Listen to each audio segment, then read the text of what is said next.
السلام عليكم ورحمة الله. أعوذ بالله من الشيطان الرجيم. بسم الله الرحمن الرحيم. الحمد لله رب العالمين. الصلاة والسلام على رسولنا محمد وعلى آله وأصحابه وأتباعه وسلم. اللهم ارزقنا حبك وحب ما يقربنا إليك. اللهم أرنا الحق حقا وارزقنا اتباعه وأرنا الباطل باطلا وارزقنا اجتنابه. آمين. السلام عليكم ورحمة الله. Last week we started talking about feeling defeated, and it was an introduction. We talked about our problems and how we are going to find or seek for guidance or solutions to those problems. From prophets, we talked about why we should seek it from prophets.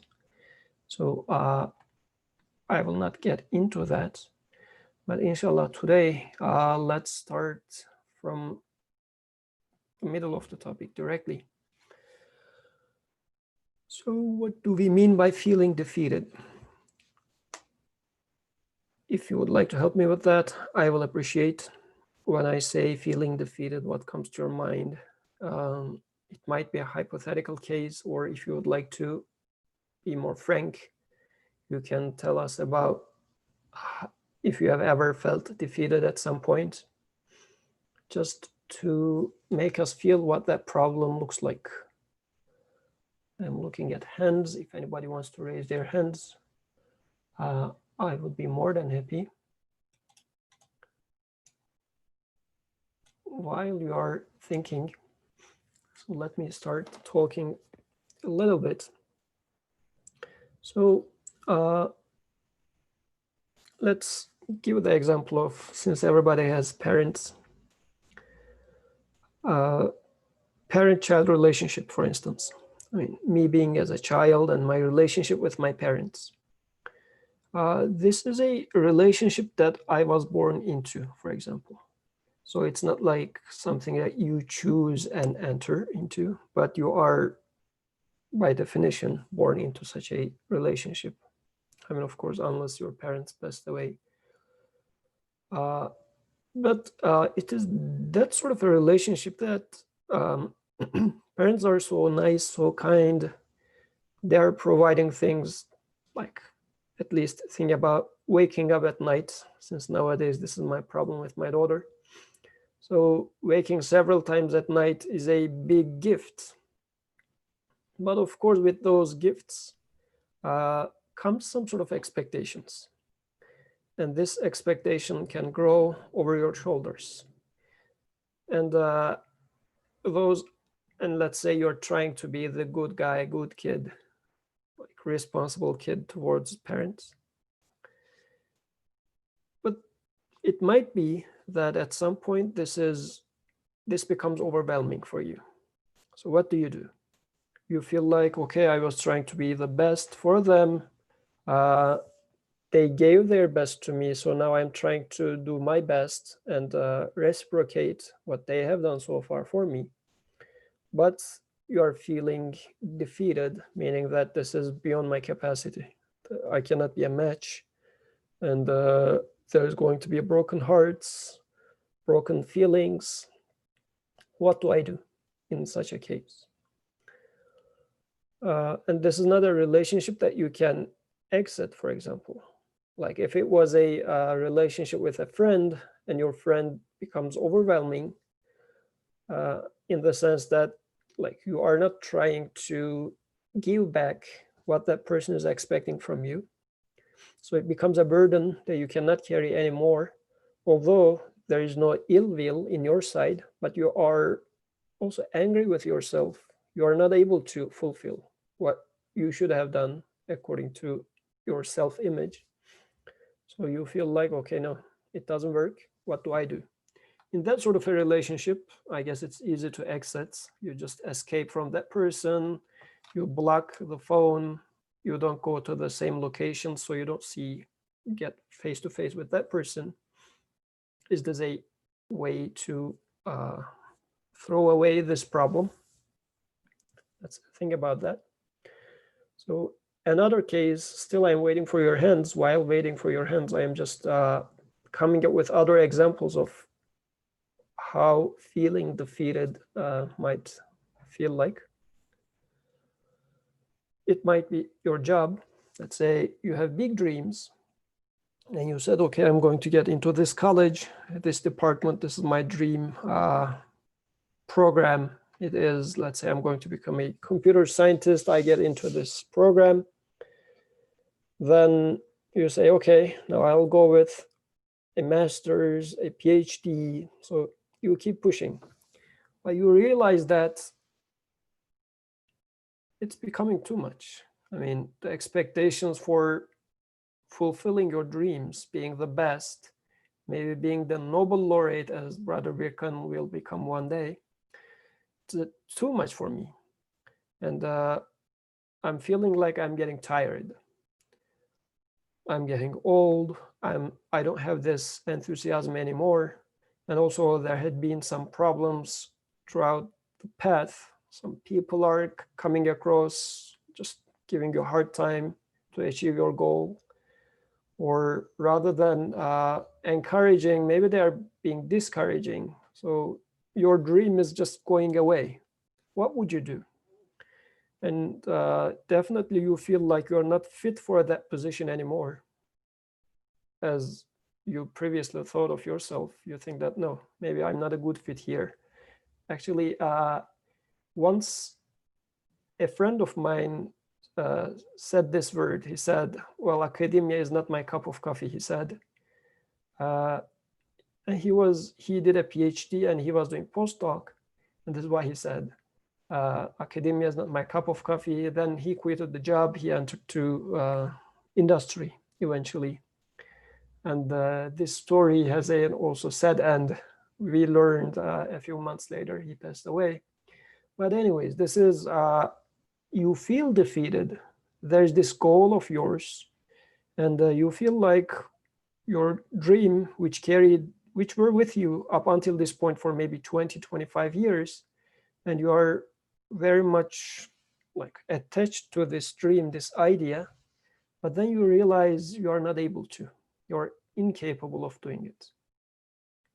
And I guess we can increase examples. I just tried to give a few examples from lives around myself and my life. But what do you do in this case? So are you going to get into some depression? Are you going to be angry with yourself or bang your head to the wall? What do you do? Since this is a very common problem, this feeling of defeat, and it doesn't happen once in a lifetime. It's a recurring thing, actually, to the extent that you have dreams. If you don't have any dreams, well, I guess everybody has some sort of a dream anyways. So this feeling of being defeated or being upset with yourself, with your goals, in terms of not being able to achieve your goals, will be there. So any comments about this feeling of being defeated so far before I enter to the verses? Okay, looking at hands. Okay, so, okay, beautiful. Ahnaf, please go ahead. Hi, assalamu alaikum. I just want to say that I felt this last year, right? So I was a business major, and then I thought I want to do computer science and all of that. And then when I tried computer science, it didn't work out very well, right? So I had to switch my major back to business, and I felt really defeated. And I just felt like destroyed. Like, I had so much dreams. Oh, I want to do this. I want to do that, right? I want to create this software, that website, and all that. And it just went to waste because I just didn't like it. Um, so, I'm kind of like struggling with this as well. I just wanted to share that. Thank you. Very beautiful. I mean, since I'm not seeing your faces, I mean, I will appreciate if you would like to open your camera as well. But this sort of feedback makes the discussion more heated. So thank you. And yes, this is going to happen again and again. It's not a once in a lifetime event. I guess human relationships are full of this feeling. Either somebody feels defeated in you or you feel defeated in someone, especially if you are very much into that person, very much invested into that person, the defeat is being bigger. But why is that happening? And it looks like this is something that you want to forget. I mean, there must have been some people in your life in which you simply want to forget that person, because even remembrance of that person is a pain for you. So what do you do? Why do we go through such things in life? And is forgetting them the solution? Or how do we just be saved from these horrible feeling?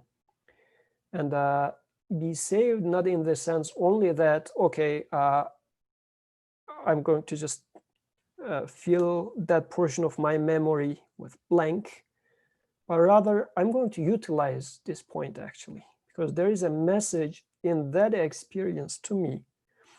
Because nothing in this, I mean, as long as if I take life as a book, and the author of this book is writing everything for a purpose. If I look at the rest of the universe, like the trees and the bees and the stars and galaxies, everything is within an order. My life must be within an order. This orderless, seemingly orderless, and the defeated position should be some meaningful.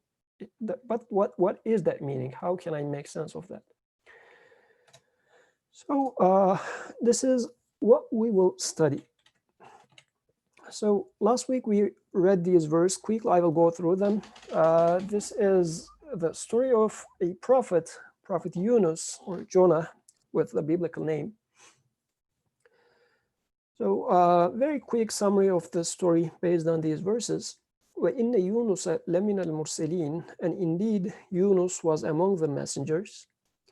إِذْ أَبَقَ إِلَى الْفُلْكِ الْمَشْحُونِ, when he ran away to the laden ship. فَسَاهَمَ فَكَانَ مِنَ الْمُدْحِضِينَ, and he drew lots and was among the losers. فَالْتَقَمَّهُ الْحُوتُ وَهُوَ مُلِيمٌ, then the fish swallowed him while he was blameworthy. فَلَوْلَا أَنَّهُ كَانَ مِنَ الْمُسَبِّحِينَ, and had he not been of those who exalt,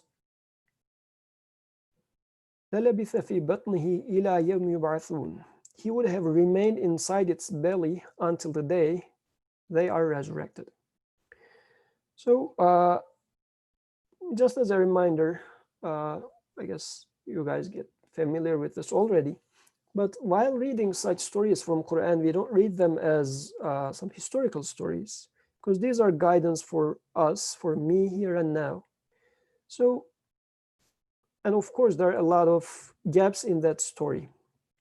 And although like biblical story is much more detailed, Quran is not giving us this much of a detail and just leaves us with this and a few other verses.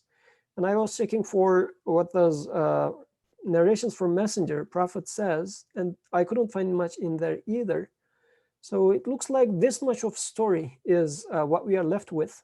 So we are going to fill in the blanks as far as how it fits to our lives. And also, this is another verse.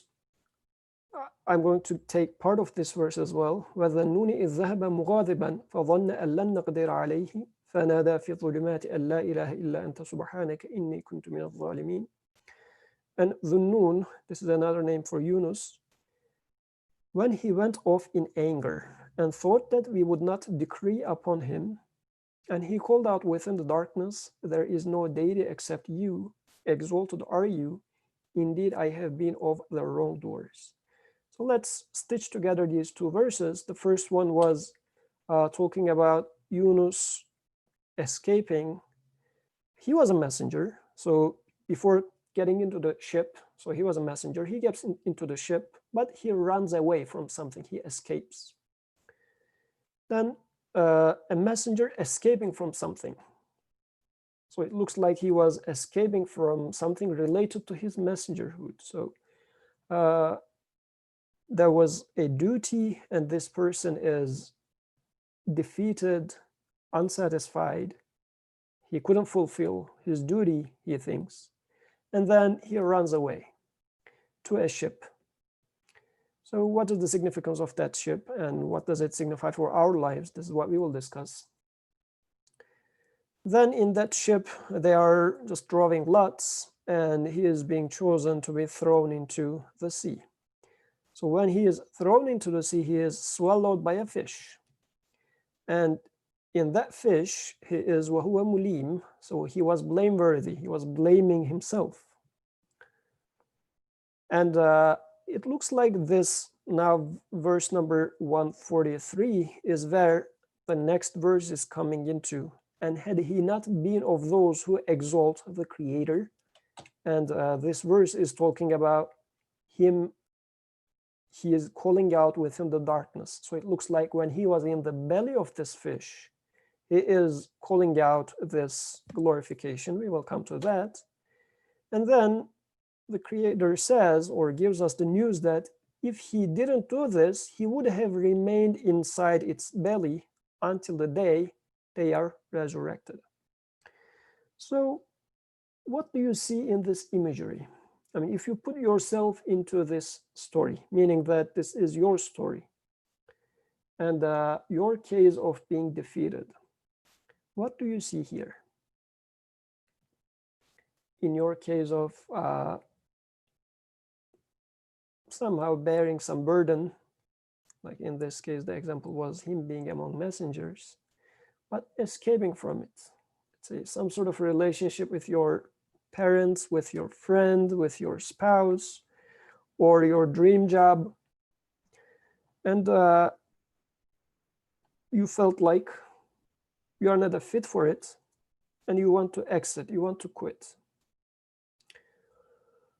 But the beautiful imagery in the story is quitting that didn't give the tranquility that this person is seeking for, because he went into a ship and he came across this storm, and in that storm he was thrown into the sea, and still he was blaming himself. So what do you think about this? Ahnaf sort of said us that he is still feeling sorry about this. I mean, he quitted his major, his dream major, he switched back to business, for example. So he escaped. He felt like it's not good, but still he feels sorry about it. He's still feeling some blame on himself. So there is the problem here. Why is he blameworthy? What is the notion behind blaming ourselves? Why am I angry with myself? Let's put it this way. Any ideas? What makes us blame ourselves in such cases? Aisha Nur and Abdurrahman, please go ahead. Assalamu alaikum. Just to add to the contribute. So I guess one example, I'm trying to see where in my life I could fit this into. And, one example that comes to me is maybe about 2 years ago, the dream job example, I could see like it somehow fits. I was in search of like a dream job in some sense, and I thought I was taking all the correct steps for it. I was trying very hard. I studied a lot. I learned a lot, and I thought I played all my cards correctly, but then I got rejected, and that was like a complete, like everything crashed around me when that happened, because I thought it was just perfectly set up, that everything was just going to work out. And I was like, yeah, inshallah too. Like I had this idea that it's by God's will that's going to happen. I that was part of my mentality. But then when it didn't happen, I instantly, I guess maybe that's what the fish swallowing me, because I was swallowed by, let's say, betrayal or anger. Like in one sense, I was like, yeah, inshallah it will happen. I'm trying to take all the right steps, but it seemed that I was I required the result. It wasn't just that I was taking the right steps, but I required the result of, let's say, being accepted for that dream job. And when I didn't get that, then I was swallowed by, let's say, I felt like I was betrayed, or it was not right. It was not right. And that, it shouldn't have been this way. I was swallowed maybe by anger, or just, oh, I'm not worth it. Or, it could be many different feelings that you just oscillate through. So like the fish, I think like, the thing that was blameworthy is this idea of you deserve the result, or you deserve some type of reward at the end that will be given to you, that all the things you did, they make you worthy of someone that now deserves some type of result at the end. And when that result isn't given, then, because you see that, oh, that trust you had, all that trust, let's say you had in yourself or in, let's say, anyone else, you see like when that result isn't given, that trust you had, it like dies. So like you see like the impotence of yourself, which is a very like, and you feel very weak and vulnerable, and like everything is just going wrong. So like you're blameworthy because of like this inherent right you thought you had, or this, let's say, we call it the claim to ownership, which is the term we use very frequently. Like there's these claim of ownerships that you didn't even know were there, but they were like so ingrained deep into you that you thought you deserved this job or this something in your life. And I think like that was like the fish. And going on, like had he not been one of those to exalt Allah, I mean, at first this is a very difficult thing to do. Like it's at a point where you feel like very low and like you don't want to exalt anything. But I think that, truly what can save you from such circumstances is when you try to, the one that, let's say, you even got angry at first, like, oh God, why did you let this happen? It's also God is the one that will help you through it, because really you feel so weak and impotent at such a moment. And it's not just that you feel weak and impotent, you see like the truth is you are weak and impotent. And your only solace, the only way you can find relief is if you know that you have this creator or this caretaker that has a plan for you, that is taking care of you, isn't just you're not just wandering around randomly, and you weren't just unlucky. If you were just unlucky and it's like, oh, too bad, this is just your life, and everything's random, then that's almost unbearable. But it's not just luck, it's like wisdom and mercy, not just like it's not an oppression, it's actually even mercy that's behind it. Even if you can't see it, if you can like be like it must be, then there is some form of relief there, and that helps you let's say get resurrected potentially, as they say in the verse. And those are just my thoughts. I'll add two other thoughts to that. Returning to the question that Brother Yusuf asked about the blameworthiness, like why is there that sense of guilt or blameworthiness even after quitting?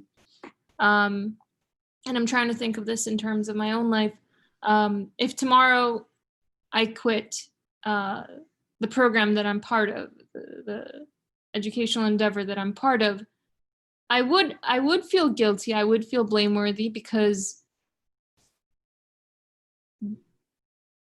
with it comes this sense of I did not do enough, or the result, as Abdurrahman was saying, that I was expecting did not come because I did not put enough work in, or I was insufficient in some way, which roots back to the notion that whatever result there is, I am also the source of that. So I'm not sure if I'm able to express this well, but I think the sense of blameworthiness or guilt remains so long as one thinks of themselves as the source of any sort of progress or good that takes place. Or success. Or success, right. Something along those lines. Can I ask something? Yeah, please go ahead. About the blaming thing, I believe if in your life, if you believe that you have control over everything, so whatever happens, you're gonna the person that you're gonna blame is yourself, because you have this belief that you can control everything. But if in your mindset you believe that some of the things are out of your controls and some things are under your control, so you can manage whatever that is under your control, but you cannot do anything about everything that is not in your control. So I think if there is something beyond your control that you haven't have any role in it happening, in that case, you shouldn't blame yourself. But the reason that, I mean, I don't know, all of us in some of those situations blame ourselves is that we think that we can control everything and we have this magic power to control everything. But we don't have that power. And there are certain things in life that we don't have control over them. And for those kind of things, I think there shouldn't be any blaming. Right, very good point. So I guess along these lines, can we say, and thank you all for beautiful comments. So there are things, yes, I feel like which are within my reach, within my control, and even I'm blaming myself for the things that are apparently within my control. Let's say, as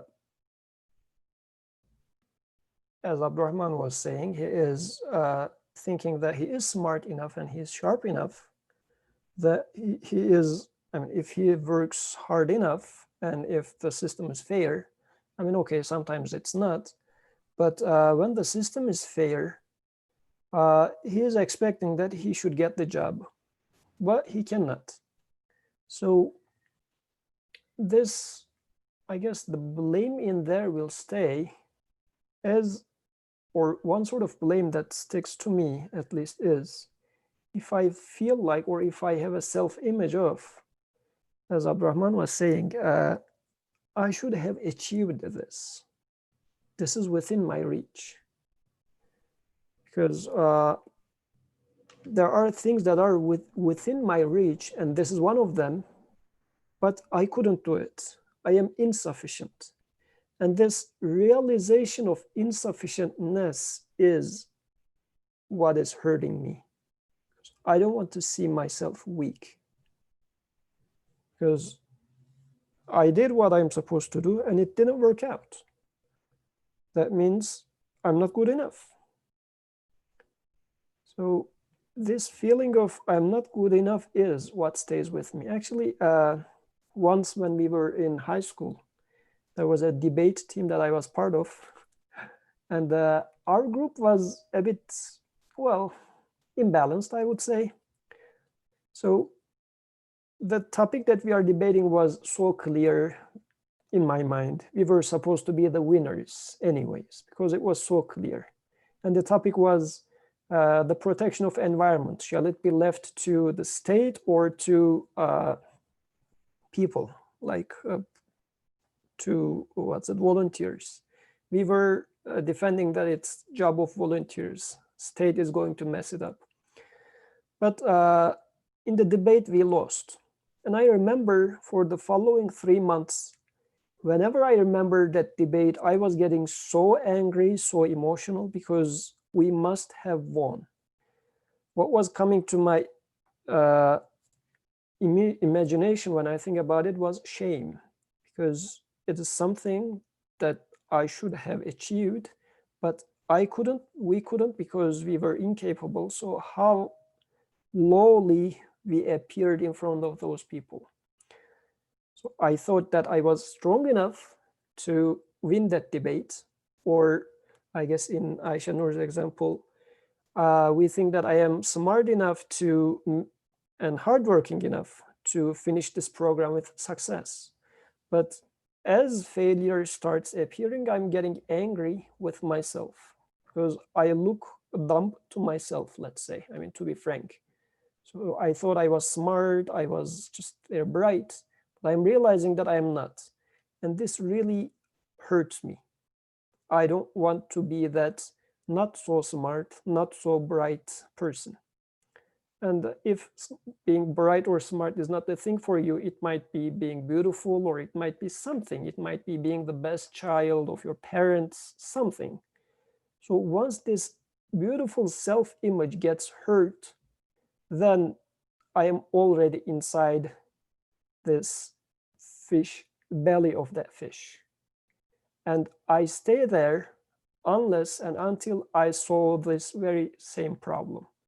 Was I right in thinking that I can create something? Meaning, I have the control of outcome. While I'm saying that, I want to underline that I'm trying to carefully choose the words. Do I have control on the outcome of anything? I'm not talking about having a choice or not. I do have a choice. But other than choosing things, other than choosing to raise my hand, do I have the power to raise my hand? Do I create this movement, for example, or anything of this sort? I mean, in that debate that we lost, yes, I can choose to put some arguments out, but the outcome of putting them or them coming out of my mouth with the right words, this and that, to what extent it is within my reach, and to what extent I think that it is within my reach. The two, there's a gap, and actually a huge gap between the two. I think like this much of it is within my reach, meaning I am creating this action of moving my hand, but in reality, other than choosing, I don't know really which muscles are moving, which neurons are moving, or whatever is taking place just to move my hand from here to there. I have no clue, but it's happening. And this is how everything in life is. So really, maybe I should ask the question to myself, what is it that is within my reach? So I think this is what Yunus alayhi salam in this example was struggling with. What was within his reach? What he thought, like being a messenger, delivering the message. I guess it's similar to my example of debate. I'm thinking that since I am putting my arguments clearly out there, people should understand and appreciate, and we should win. Because I am already putting it outside quite clearly. And if they don't understand that, I'm getting angry with them. And this is what this verse is saying. When he went off in anger, when Yunus went off in anger, he is angry with himself, he is angry with people, or, I mean, let's not blame Yunus in this story as that person out there, but me being Yunus, I am being angry with the people as they don't understand. I am being angry with myself as I'm not able to express it as clearly as I am imagining myself to be able to do. So in this sort of a situation, Yunus finds himself in the sea. He is thrown into this stormy sea, and he is now in darkness and inside the belly of that fish. So there are three things in here. Let's talk about them. So there is this darkness of night in that imagery now. The second thing is there is this sea, stormy sea. And the third one is there's this fish. We talked about fish, sort of. We said that fish is my own desires, my own self-image, so high expectation of myself. I feel like I should have achieved it. Like, this is what my desires depict as a beautiful self-image of myself, which is apparently unachievable for that specific case. So, but it's a fish which is just swallowing me. What do you think about this night and the sea, the stormy sea? What do you think? Irkan, please go ahead. Assalamu alaikum, everyone. Jazakallah khair for beautiful discussion and comments. So I will follow your footsteps, Yusuf, and do you mind going one slide back? I just like to check something. Yes, okay. Laden ship. So this boarding on the ship, it's something we are very accustomed to, like meaning throughout the Quran, this boarding on a ship is used many times. We studied a few of them all together. For instance, we studied with Nuh alayhi salam. He also boarded on a ship. Now Yunus alayhi salam, he's boarding on a ship. We discussed in the previous discussions when we were studying Surah Yasin, our Creator was saying how He carries our generations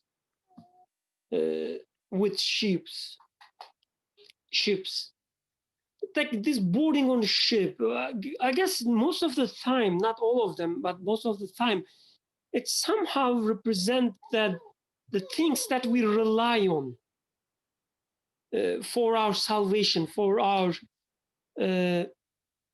being, saved, or to save ourselves. We board on ships all the time. And I guess the point is what ship you are boarding on. Are you boarding on a ship of Tawheed, or the unity of God as Noah did? Or are you boarding on a ship as Yunus doing it now in these verses, which is the ship of the causes, like the things that we rely on in this worldly life? Our job, our family, our friends, our titles, our religion even, right? So from time to time we say, okay, I'm a Muslim, I'm saved already. And then with some ships, I am saved. With some ships, I am among the losers, as verse says. So it depends on what ships we are boarding on. So feeling defeated, it's part of life, right? We know that, like from experience. Feeling defeated is a part of life we know from experience. We don't need revelation to know that. But we need revelation to make sense of these defeats. Because without revelation, we try to make sense of defeats, again, by boarding on worldly ships. We say, I should have worked harder. I board on myself. I say, I should have chosen the right friends. I boarded on my friends, the ship of my friends. I should have done this, I should have done that. So where we board, when we feel defeated, would determine where we end up. If we board when we feel defeated, if we board on a ship of Tawheed, saying that this defeat, just like everything else, coming from my Creator. This is what I needed, and He gave me what I needed exactly. Alhamdulillah, I am defeated.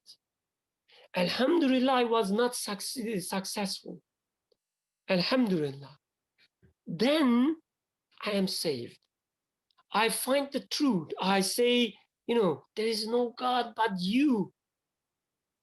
And you are free of any defects. But if I choose to board on ship of this worldly life, saying that,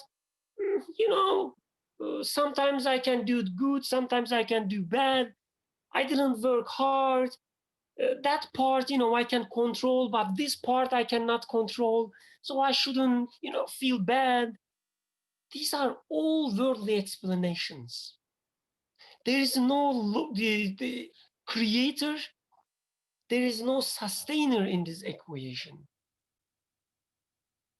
All our explanations are worldly explanations. And when we feel defeated. I will just momentarily interrupt in there. Sure, please. As they are worldly, I guess what you mean by that might be, then there's this role of chance in there. And this is what, because if I can partially do things, like I am partially able to do that, for the rest of the things that unable to.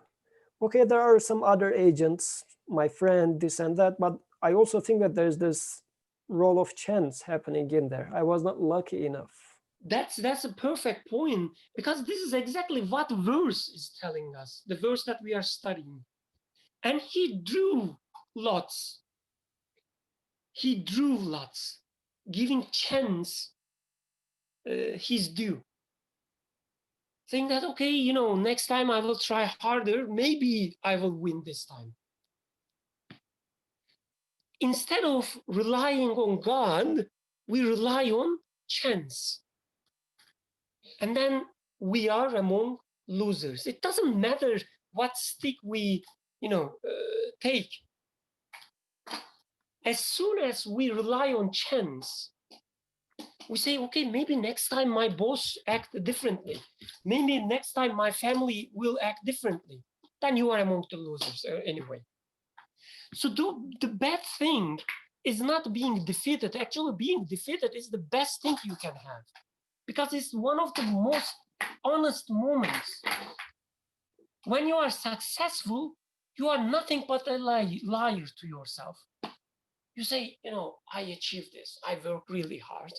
I was a part of this culture, thus I was lucky. Or I am handsome, or I am beautiful, or I am, wise, or I am crazy, whatever. It's all about you, or whatever you have. But when you are defeated, you know that you have nothing. And in this very honest moment, what ship you going to board? Don't board, this verse tells us, don't board on the ship of chance. If you do that, you are among the losers. And the next step, what will be your next step? You could try to fight against the sea, ship, darkness, or you just realize that it's not that, I control some things and do not control others. I do not control anything. Subhanaka. You are free of any deficits. That means you don't have any partner. There is nothing that I can control. Subhanaka. And this is your salvation. So being defeated is your salvation in your life. So we shouldn't miss the moments of defeat. These are the best, most valuable moments we can have. As long as we realize that Subhanaka, but it's not me, it's him. Jazakallah khairan. Thank you, very beautiful. So those moments are like the moments of defeat are the opportunity for us to realize something. Because as the previous verse was saying, if Yunus in this example had not been of those who exalt Creator, because this is an option. Once you are inside the belly of the fish, there are two options in you. So I might get to some realization and the realization is going to be in the next verse, and being exalting the Creator as God says in this verse, and we will talk about this. This is one option, but if I don't realize, make it real, that this option, then what is the other option? I am going to remain inside the fish's belly until resurrection. So forever I'm going to stay in there, which means this guilt is going to stay there, although I will pretend as if I forget it, or just I'm going to either say that, well, I lived even worse than that, then this verse becomes my new fish, but it's never being that it's being totally forgotten. It's always going to be there. I will try to forget it, but I will not be able to. Once somebody just mentions it, immediately I will remember it. Or even sometimes it happens that you are in a very happy moment, and since the opposites recall each other, you find yourself that the horrible list of your memories just pop up, as if saying that you shouldn't be this much happy. You messed up over there. How can you be happy right now? So this, the other option, if I don't make use of those moments of defeat, making sense of those moments, because it is for a point. Like this book of life is written for a purpose, is being written for a purpose. Every good or bad that I'm going through is a meaningful sentence, is a meaningful chapter. But if I don't make sense of those chapters, I'm just becoming inside this belly of that fish. It becomes my burden. And actually, another interesting detail in this story is he was embarking on this ship to escape, to go far away. And he's being thrown into the sea, and now the fish swallows him. So he is again sort of inside a ship, a submarine, let's say, but it doesn't feel like a submarine because initially it is like a thing that is trying to destroy. This fish is trying to destroy. Just think about it, the things that makes me upset. I don't feel like it's trying to take me from point A to point B. I feel like as if it's trying to destroy me, like this fish swallowing you in the darkness of that sea, in the storm. So what sort of a realization then? Birkan partially pointed to that. What sort of a realization shall I or can I have? And what does Quran suggest me in here? That this very moment, rather than being the lowest, it's going to become actually some of the highest moments of my life. It's going to become the exact opposite. So if you read the novel Alchemist, to the end of the novel, this guy is being badly beaten by some bandits over there. So apparently it feels like he is just at a very low moment, he is being badly beaten. But then he says, well, I have followed a dream and I end up in here. And the guy that beats him says, well, if I have followed a dream, I would have been inside such and such place and digging under that fig tree to find a treasure. And then he realizes that, well, this is the point. And then he goes back and finds the treasure in there. Of course, this is just a story, but this is, okay, Atik says he's reading it now and I just spoiled the book. Sorry, Atik, this was I really spoiled your book. So yeah, I mean, this is how life is really. We are going through things and I feel like this is, now I am at the lowest point. Today I was looking at the mirror. I see the white hairs in there.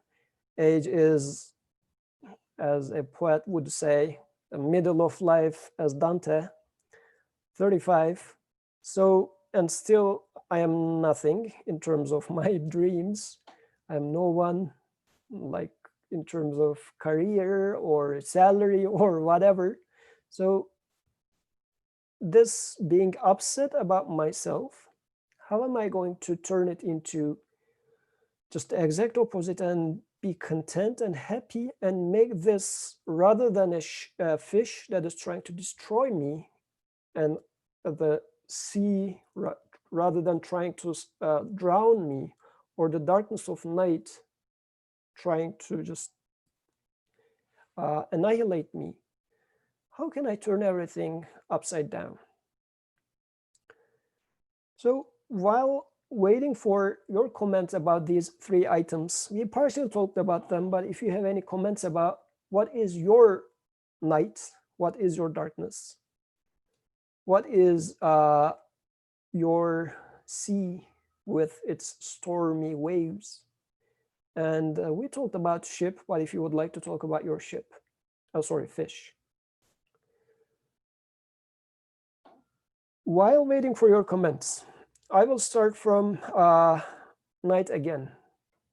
So I guess me being in that position of unhappy with myself, what makes things even darker for me is future. Because I am unhappy with what I couldn't have achieved. And I don't know if this problem is going to be resolved anytime soon. Think of it like as if you have some problems with your family, with your parents, and you don't know how to resolve the problem. It's already darkness for you. it's already so you're very unhappy about yourself, you're very unhappy about the situation. But if you look at future, it's even darker, which means I'm going to be in this darkness. There is no light. I mean, there is no light at the end of the tunnel. It's total darkness. So future becomes, with all its unknowns, and it looks like as if I'm going to keep feeling this guilt and this pain just undefinably long, as if until I die. So future becomes my darkness, my night in that story. And then there's this stormy sea that I am in. It's not only the ship, my desires, my self-image, but also this stormy sea. What is it? So, okay, still waiting, nothing. Okay, Ahnaf says it is the world around us. Very beautiful, Ahnaf. Would you like to a little bit more, talk about it more? I mean, it's a very beautiful answer. I really liked it.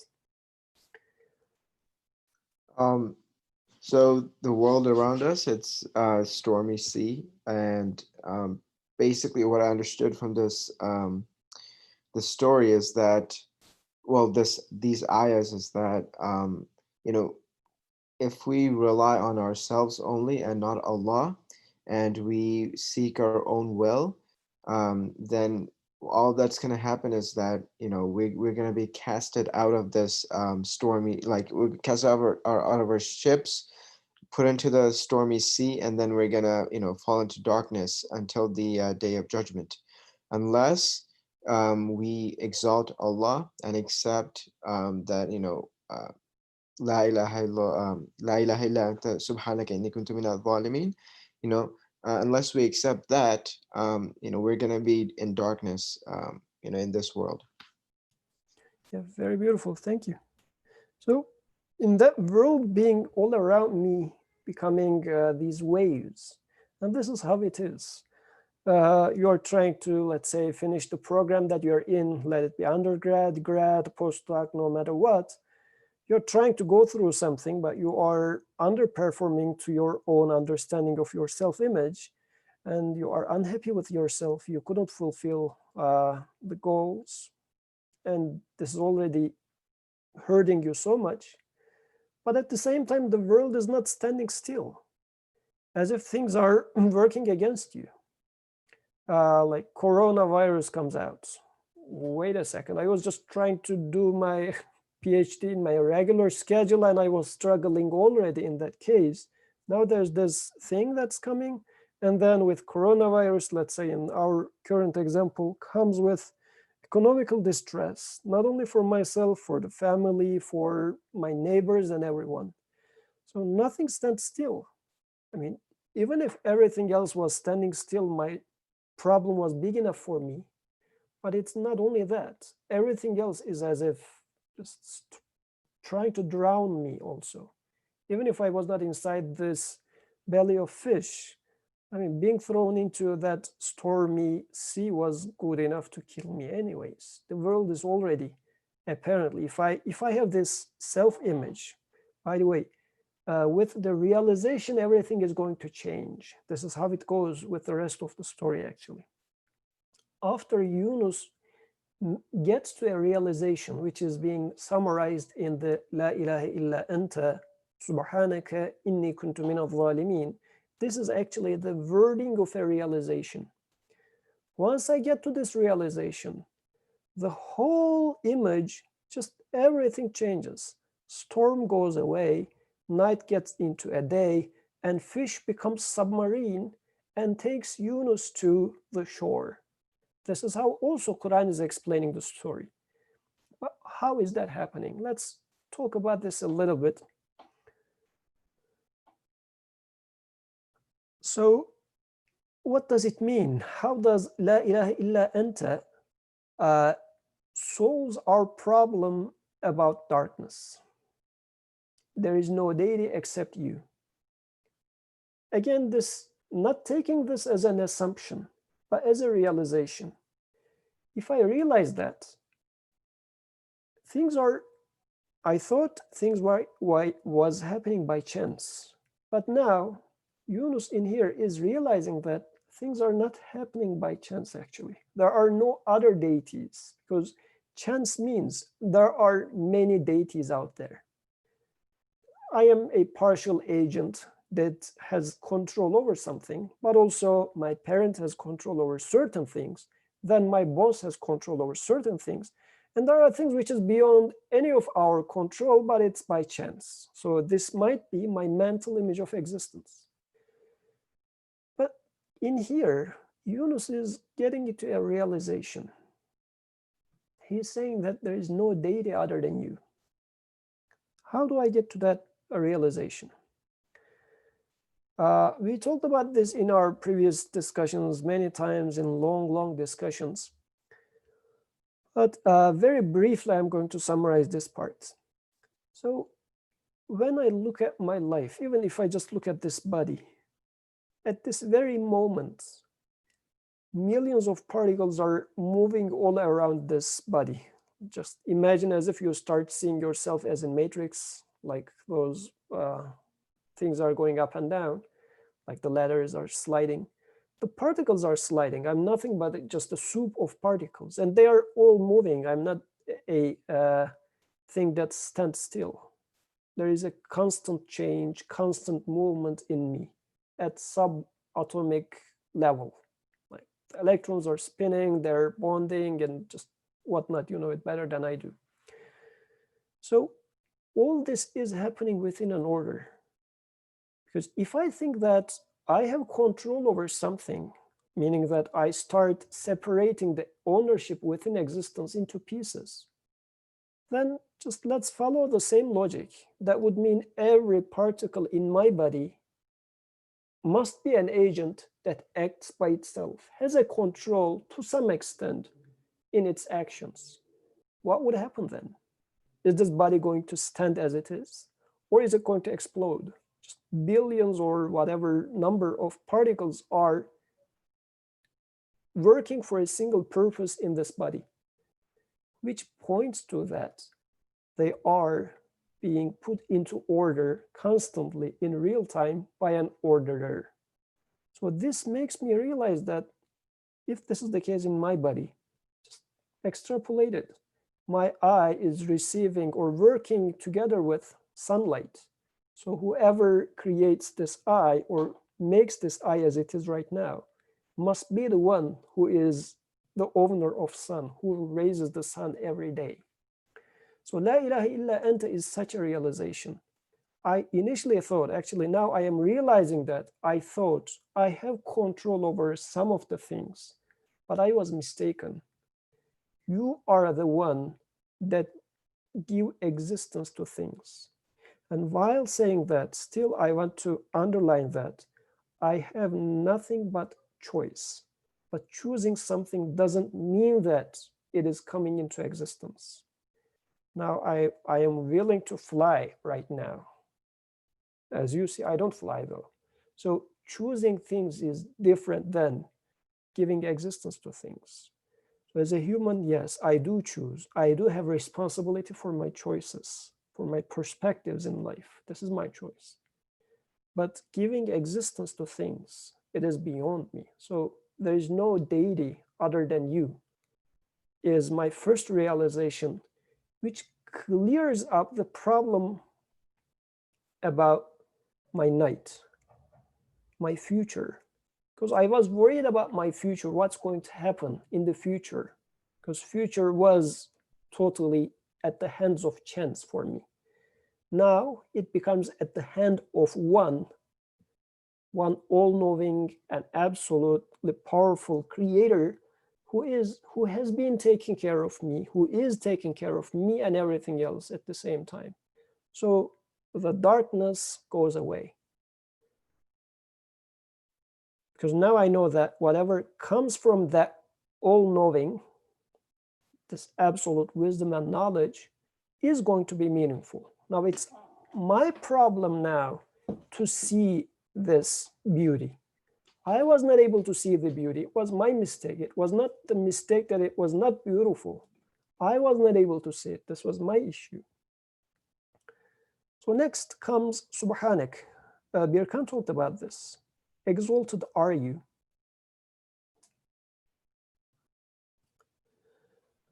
So this world, as Ahnaf very beautifully said, this stormy waves, I thought they are trying to drown me. I thought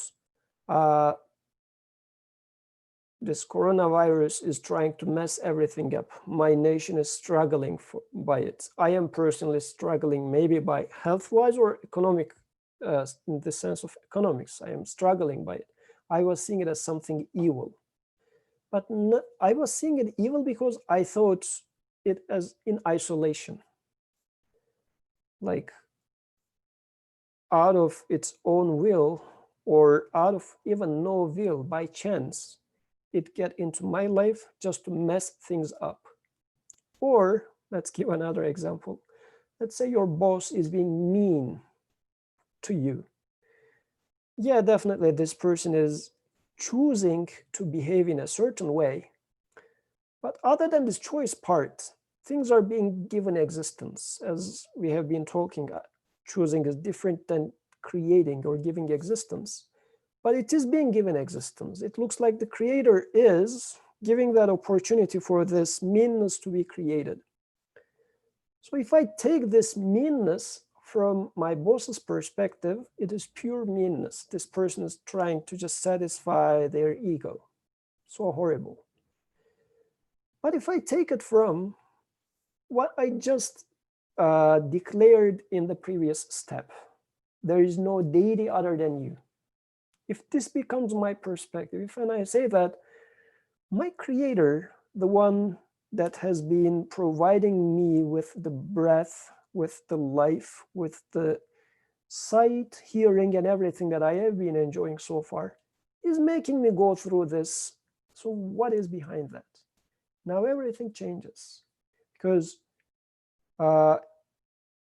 if, I guess an example for that would be, if a random person, if you see in the street that a person shouting at another person, you will feel very bad. Why is that behaving like this?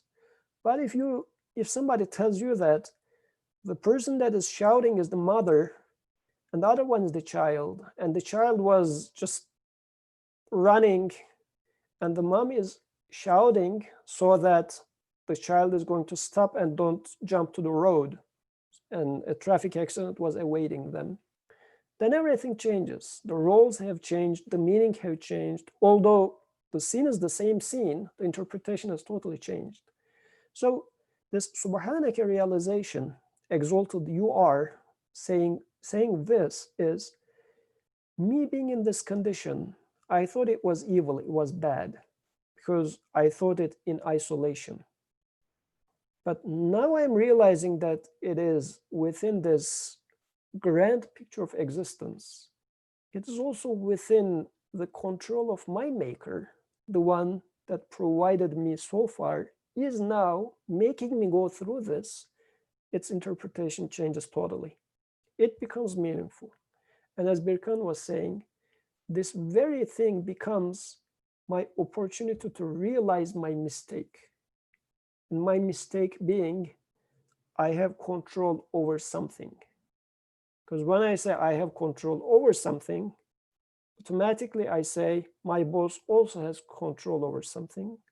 My parents also has control over something. Corona has control over something else. So then the whole world becomes my enemy. So I guess this realization of Subhanaka is also saving me from this stormy sea. It doesn't become wavy and stormy anymore. Then the last part, Inni kuntu min al-zalimin. Indeed, I have been of the wrongdoers. Okay, anybody wants to help me to get a few breath, catch my breath here? Inni kuntu min al-zalimin. What sort of a realization is that? And how does it save me from the fish, belly of the fish? Anyone wants to help me with that?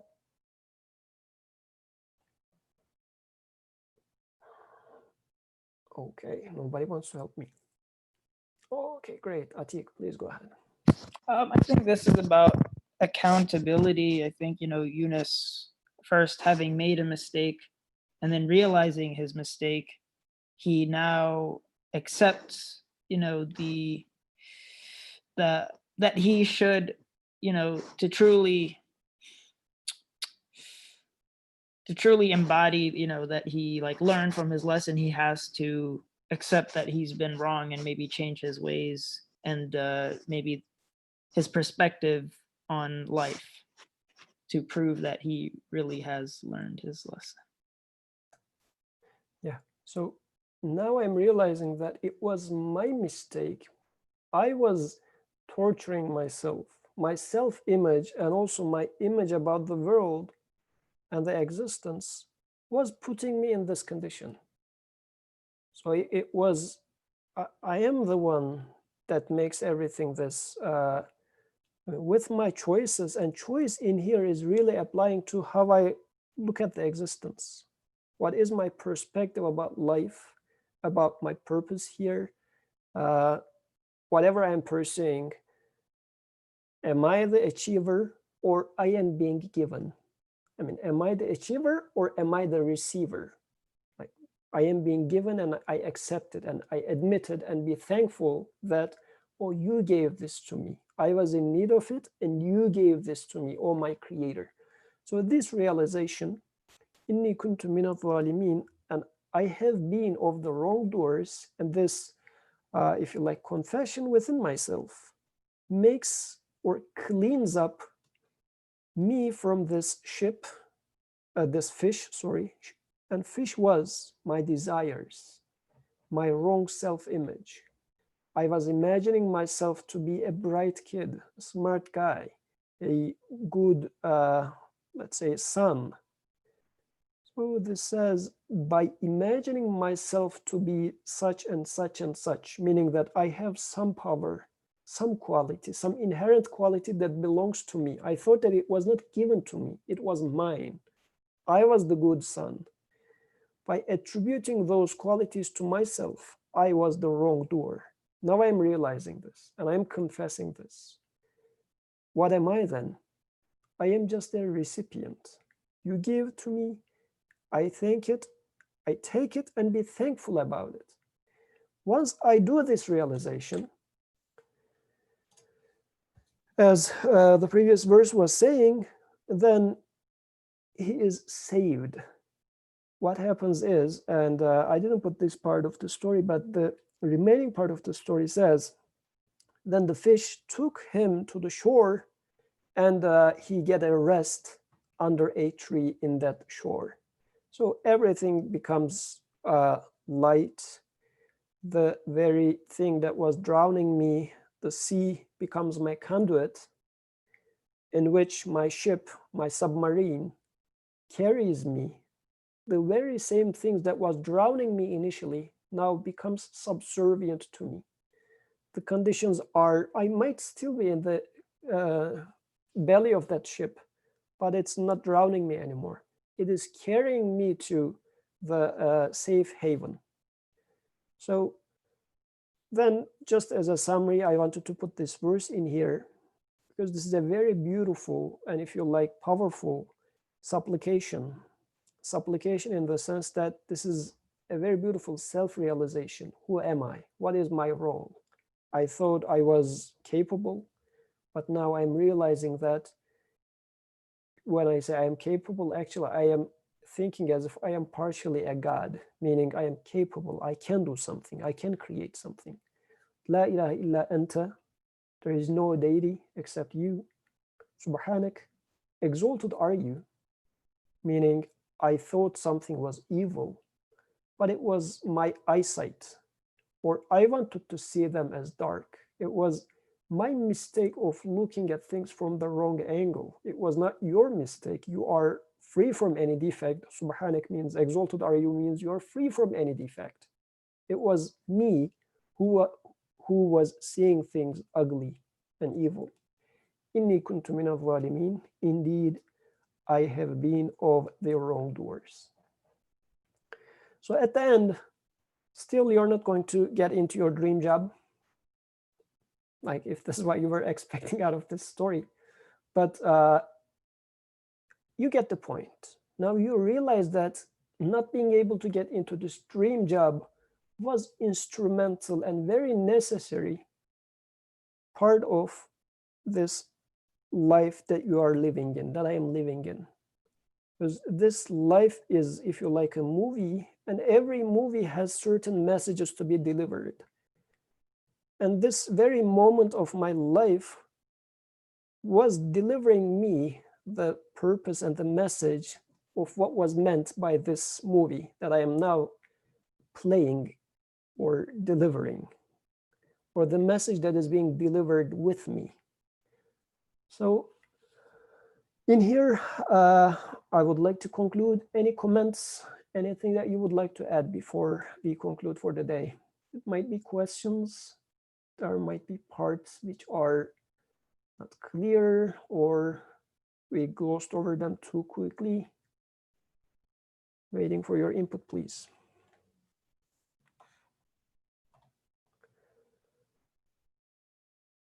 Okay, silence means we are good, I believe, or I hope. So let's conclude in here. سبحانك لا علم لنا إلا ما علمتنا إنك أنت العليم الحكيم وآخر دعواهم أن الحمد لله رب العالمين. الفاتحة.